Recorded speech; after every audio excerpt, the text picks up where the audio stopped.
السلام علیکم ناظرین، میں صداقت علی اور آپ دیکھ رہے ہیں میرا چینل دین اسلام۔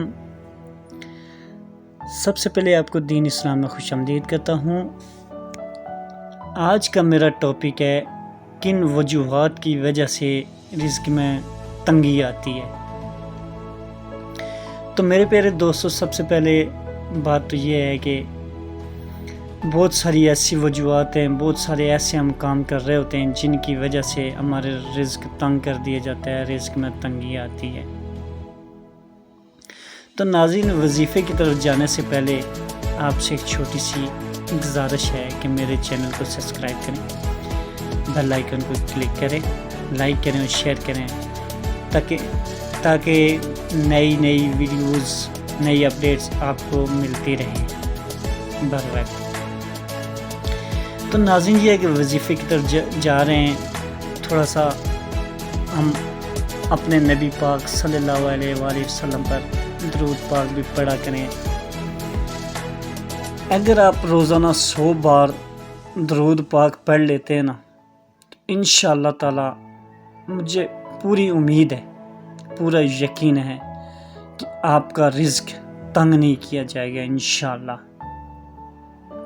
کیونکہ جو اللہ اپنے محبوب کے ساتھ اتنا پیار کرتا ہے، کیا وہ آپ کے رزق میں تنگی آنے دے گا؟ نہیں، کبھی نہیں۔ میرے دوستو، آج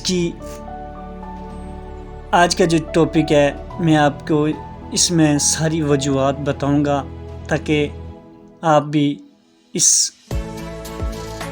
ان سے مستفید ہو سکیں اور ان وجوہات کو ختم کر کے آپ بھی فائدہ اٹھا سکیں۔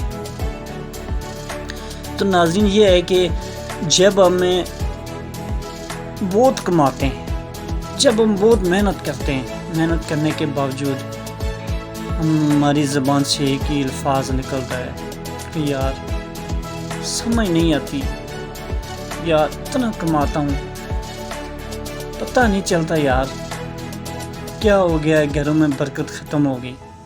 تو میرے دوستو، وجہ یہی ہوتی ہے کہ آپ وہ کام کر رہے ہوتے ہیں جو کام نہیں کرنے چاہیے۔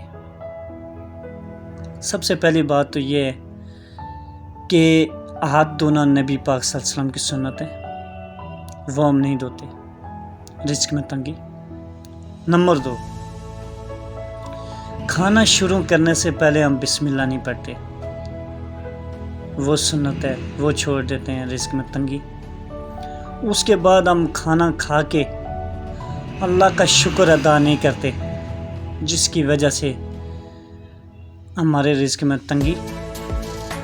پھر میرے دوستو، آپ کہتے ہیں یہ چیزیں جب آپ چھوڑ دیتے ہیں تو پھر کہتے ہیں کہ ہمارے رزق میں برکت ختم ہو گئی۔ تو کیسے میرے دوستو نہ ختم ہو؟ آپ وہ باتیں کر رہے ہیں جو آپ کو نہیں کرنی چاہیے۔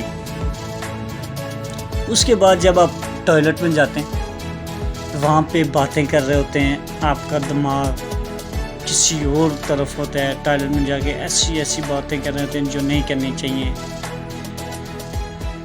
بعض اوقات تو لوگ ایسے فون کرتے چلے جاتے ہیں جہاں پہ کہیں اللہ کا نام ہے، وہ بھی بیک دیتے ہیں، کہہ دیتے ہیں، حالانکہ نہیں کرنا چاہیے۔ اس کی وجہ سے رزق میں تنگی آتی ہے۔ رات کو کنگھی نہیں کرنی چاہیے، وہ بھی لوگ کرتے ہیں، اس وجہ سے رزق میں تنگی آتی ہے۔ اس سے بڑی بات یہ ہے کہ سب سے بڑی رزق میں تنگی آتی ہے کھڑے ہو کر کھانا کھانا۔ دیکھیں، آج کل تو فیشن چل رہا ہے، شادی ہالز میں، ہوٹل ریسٹورنٹ میں یہ ایک رواج بن گیا ہے کہ کھڑے ہو کر کھانا کھائیں گے۔ میرے دوستو، آپ کو پتہ ہے کہ کھانا کھڑے ہو کے کھانا کھانا کا کتنا بڑا گناہ ہے۔ پھر کہتے ہیں ہمارے رزق میں تنگی آ گئی، رزق تنگ ہو گیا۔ تو میرے دوستو، یہ چیزیں چھوڑ دو۔ پانی پیتے ہیں تو کھڑے ہو کے پیتے ہیں، کتنا بڑا گناہ ہے پانی پینا کھڑے ہو کے، اس کی وجہ سے رزق میں تنگی آتی ہے۔ اور دوسری بات یہ ہے کہ گھروں میں برکت کیسے ختم ہوتی ہے؟ عورتوں کی وجہ سے۔ جب عورتیں باوضو ہو کے کھانا نہیں پکاتی، رزق میں تنگی۔ جب عورتیں کھانا بنا رہی ہوتی ہیں سر میں دوپٹہ نہیں رکھتی، رزق میں تنگی۔ جب عورتیں کھانا بناتی ہیں بسم اللہ نہیں پڑھتی، رزق میں تنگی۔ جب عورتیں زوال کے ٹائم جھاڑو لگاتی ہیں، رزق میں تنگی۔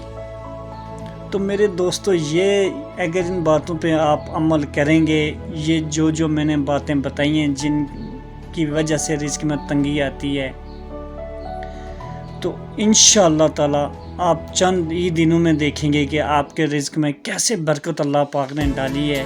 یہ باتیں چھوڑ دیں تو انشاءاللہ تعالی اللہ پاک آپ کے رزق میں ضرور برکت ڈالیں گے۔ ایک بات اور کہ ہم مسلمان ہیں، آج سے تیار کر لیں کہ رمضان المبارک کے پورے مہینے میں 5 وقت کی نماز پڑھیں گے، تاکہ آپ کے گھر میں بھی برکت ہو، آپ کی نماز میں قبولیت ہو، یہ جو وبائیں پھیلی ہوئی ہیں یہ بھی ختم ہو جائیں انشاءاللہ تعالی۔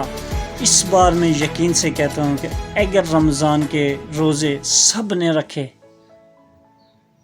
جن کے اوپر فرض ہیں روزے رکھے، کوئی غلطی کوتاہی نہ کی، 5 وقت کی نماز پڑھی، تو انشاءاللہ تعالی روزے ختم ہونے سے پہلے کرونا وائرس ختم ہو جائے گا۔ سب سے بڑی بات یہ ہے کہ لوگوں کے ایمان بالکل ختم ہو چکے ہیں۔ جس کا ایمان پختہ ہے، جس کو اللہ پہ یقین ہے، وہ ہر درد، ہر دکھ، بیماری سے لڑ سکتا ہے۔ جس کے اندر یقین کامل نہیں ہے، ایمان ختم ہو چکا ہے، وہ ہر جگہ پہ ناکام ہے۔ بیماریوں سے وہ کیا لڑے گا؟ وہ تو کسی چونٹی سے نہیں لڑ سکتا جس کے اندر یقین نہیں ہے۔ تو میرے دوستو، اللہ پہ یقین رکھو، 5 وقت کی نماز پڑھو، درود پاک بھیجو نبی پر، اور قرآن مجید کی تلاوت کرو۔ انشاءاللہ تعالی قرآن مجید کو جب آپ اپنے سینے میں سجا لیں گے تو انشاءاللہ سب کچھ ختم، رزق میں تنگی ختم، آپ کے گھروں میں برکتیں، خوشیاں، اور انشاءاللہ تعالی آپ جو اللہ پاک سے مانگیں گے انشاءاللہ تعالی یقین رکھو، اللہ پہ یقین رکھو۔ یہ دنیا فانی ہے، یہ مٹی کے بنے ہوئے ہیں میرے دوستو، یہ آپ کو کیا دیں گے؟ ان کے آگے ہاتھ پھیلانے سے بہتر ہے میرے دوستو آپ اللہ کے آگے ہاتھ پھیلاؤ۔ جو تمہیں کچھ دے سکتا ہے وہ دے کے واپس بھی نہیں مانگتا۔ سب سے بڑی بات یہ ہے کہ اللہ کی وہ ذات کتنا رحیم و کریم ہے یار، کتنی خوبصورت ذات ہے، جو ہمیں چیز دیتی ہے، ہمیں نعمت دے کے واپس نہیں مانگتی۔ یار اس ذات پہ قربان جاؤں، اس ذات پہ قربان جاؤں،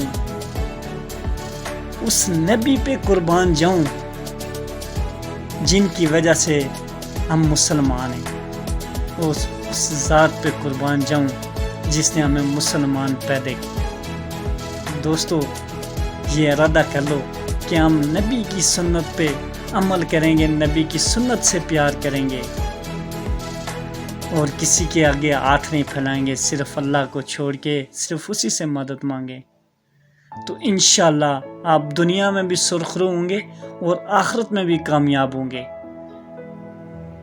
تو ناظرین، آج کا میرا اتنا ہی، آپ سے اتنی بات چیت کافی ہے، اتنا میرا ٹاپک تھا آج کے لیے۔ تو کل ایک نئی ویڈیوز کے ساتھ ملتے ہیں، عمل ضرور کرنا، عمل ضرور کرنا انشاءاللہ۔ اپنے بھائی کو، دوست کو اجازت دیجیے، اللہ حافظ۔